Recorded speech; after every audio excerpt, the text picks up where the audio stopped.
In a research carried out by Vitalist Chime blog, statistics shows that over 8.6 trillion text messages are sent every year, on average 4 billion per day in Nigeria alone. That's over 20 times the number of tweets and 12 times the number of Facebook messages sent daily. Founder of Jungler.com, Riku Sulminen, explains how mobile messaging disrupts communication industry. Riku, welcome to Tech Trends. Thank you very much. Tell me, how relevant do you think that mobile messaging platforms are to the development of Africa? Oh, they are very important because they really empower the whole use of mobile. Think about what you do mainly with your phone. You are communicating with your friends and family. And now we are living in the era of mobile internet. So instant messaging is very important. But how can one deal with all the issues and challenges, sort of distraction? Ooh, yes, that's the beauty in instant messaging, that it user has the whole power. I mean, why is this instant? You get the notifications when you get a message, and then it's up to you when you are in a position to read it. And in Jongla, you can actually mute the app when you are having a conference or things where you are not able to respond. Okay, I know you're Finnish. What is the tech ecosystem like in Finland? Oh yes, we have a very nice startup ecosystem there. Thanks to Nokia, they bring a lot of skillful people to Finland. We have learned, and so we have also government is really helpfully supporting startups to get started. So we have what you need for a startup, you need people, the skillful people, you need time, and you need money, and of course you need a great idea. And Finland is a hub, it's a very trending place for startups in Europe. What kind of support is the government giving startups, I mean specifically? Yes, you can apply for a startup loan and this kind of financial instruments that really help you to get started. So your product is Jungler. What was the stages that you went through before you reached your final product? So we founded Jongla 2009. We started on the platforms like Symbian and Java. Nobody's talking anymore those. So we have learned a great deal. And it's when you start a startup, it's not what you are doing, it's the journey. You are going to learn every day. And we have learned a lot. We have adapted our strategy many times for these new platforms like Android and iOS. We have also completely changed our strategy in terms of development. We get rid of all the subcontractors and build our in-house team. It's very important that all the knowledge that we are accumulating stays inside the company. And today we are a team of 25 people from 14 different nationalities. That's unexceptional in Finland. So we have a very international team to do a global product. But a product like yours as a startup, you have to deal with the likes of BlackBerry Messenger, WhatsApp. How are you going to deal with that as a startup? Oh yes, it's a very competitive market, but good things start from the startups, and WhatsApp was also a startup. Yeah, it was not the startup. Yes, so you need to have the mentality to really challenge and passion, and that's the beauty. Like every morning we wake up smiling and go to the work, and we solve the things one by one, and we don't give up. So we believe that there's great place to challenge those big players like WhatsApp and BlackBerry Messenger that you mentioned, especially here in Africa, because this is big untapped potential here. The whole mobile native young generation, now they have first time afford to buy smartphone, and it's a low-end smartphone with limited memory, and then the difficult thing here is that actually the networks, the speed of the network and cost of the data, it's quite high. So there comes our strategy. We have built the world's lightest messenger. Jongla is only 2 megabytes as a size. So it actually helps people to save money, save time, their nerves, and it's also runs light. When you're using it for chatting, it's very data savvy. So it keeps people to save money. SMS is seen as a tool that provides a rich variety of platforms that potentially enhance the learning process. Recently, I was having a chat with an Indian friend, and he was telling me that mobile messaging can actually help in education. He was talking about teachers using it to teach their students. Do you think that kind of idea can work? Definitely, and actually, you know, it's already happening, at least in Finland. So beauty in instant messaging is that you can set up a group.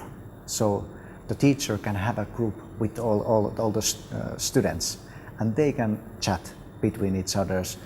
The teacher can ask questions, you can reply back instantly. So instant messaging is going to be the big thing to educate people from now and in the future. And do you think SMS is dead? I personally think that it's personal messaging is pretty much dead, but there's a great use of SMS in many things, like verifications for banking and so on. So it's there's still life cycle for SMS, but when it comes to the really personal messaging that you want to really express yourself, share your moments, good photos, videos, we want to express yourself with the stickers and beyond, it's instant messaging. Haven't been in Nigeria for quite a while. What has been your experience with other startups? Yes, this is really travel, first of all, to launch Yongla in Nigeria and Africa, and to learn from you. I'm really amazed the vibe that you have here. So people are really curious and they are hungry for new technology. So there is really great potential, and it actually the attitude that accounts. And it's really driving you as a nation forward. So I'm really impressed. All right, so tell me, what will make your strategy different being a new startup in Nigeria? Yes, we need to do things differently. So first of all, Yongla is the world's lightest messenger. That is the one thing. Then other thing is that we see that when you start to use new instant messengers, you need to have all your friends there. And that's how Yongla is also different. It's open platform. So actually all your friends that are in your phone address book are right away your Yongla contacts, and you can send free messages to them. And that's the beauty. So you don't need to bother to send friend invitations. So they are there right away. And then very important thing is that where we have built very unique technology is on audio messaging. So actually you can record up to 1 minute long push-to-talk voice messages, and you can add filters to sound yourself like a chipmunk or big bad yeti or policeman. So actually it really helps you to express yourself doing clever pranks and so on, to have fun with your friends. Monetization is often a challenge for startups. WhatsApp that we both mentioned had the issue and probably still has the issue. What's the best way to monetize a mobile messaging platform, apart from adverts? Instant messaging really built a totally different ball game to the whole startups and monetization. So in the Silicon Valley, the investors have a depth pocket, so they can put players like WhatsApp to really focus on the product and user acquisition, and just say that let's think about it then later on. In Finland, we have of course been needed to put the focus on our monetization from the day one. So we are playing with the less capital there. So monetization is very important thing. And right now Yongla is a free app, and we have in-app purchase, so you can actually pay free. You can download free content and pay for free premium content there. We are building a new monetization there. We have channels. So they are official accounts for companies, celebrities, and so on. We can introduce advertisement in with our interactive stickers. That is completely new and clever way to engage with users. And in the very near future, we are going to go and introduce our own virtual currency. And I think that this will open up a lot new opportunities. Your own version of Bitcoin, eh? Yeah, something like that. But you know, let me just ask you that if we look at 5 years from now, do you think mobile messaging will still be relevant when you have to deal with things like virtual reality? Yes, let's say that after 5 years, and I bet that even sooner, you are gonna see instant messaging everywhere.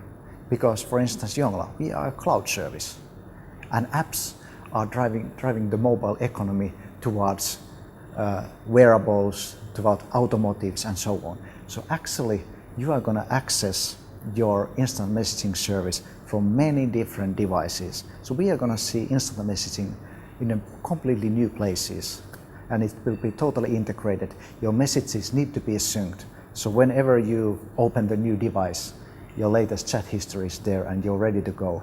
For instance, if you think about the automobiles and hands-free things, these technologies that has been built for decades, it's really about speech to text and text to speech technologies that are going to be the next big trend.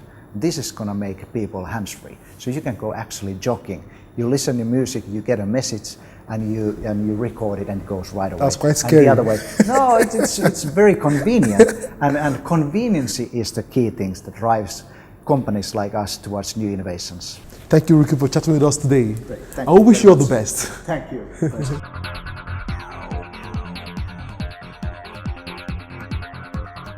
That's all we have for you on today's edition of the show. The conversation continues online, so join us on social media. You can watch these and other editions of the show on the channel's TV YouTube account or via my blog, techsmart.ng. For Tech Trends, I am Chukwuemeka Agbata.